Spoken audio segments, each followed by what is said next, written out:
Sana nagustuhan nyo ang kwento ko na paulit-ulit yung mga wordings ba. Merong kwento, meron daw nagkaroon ng malaking gera. So, merong halimaw na nabuo sa mundo.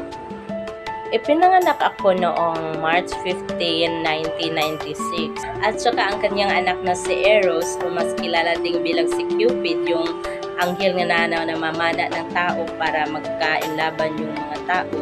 Pisces are the obvious creative of the zodiac. When they channel their emotion into their favorite art form, they feel more centered and enlightened.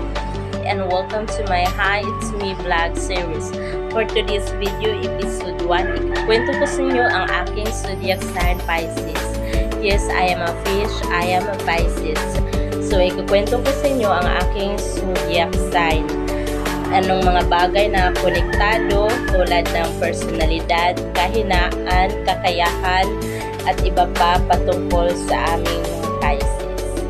Ngayon, tatalakayan ko na naman ang aming personalidad, kahinaan, at kakayahan.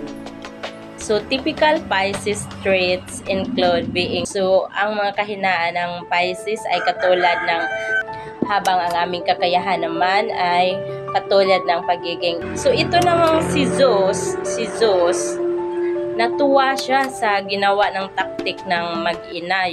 At yun lang ang kwento tungkol sa kanila at ang kanilang connection sa aming mga Pisces. So, dito sa Hi It's Me vlog series,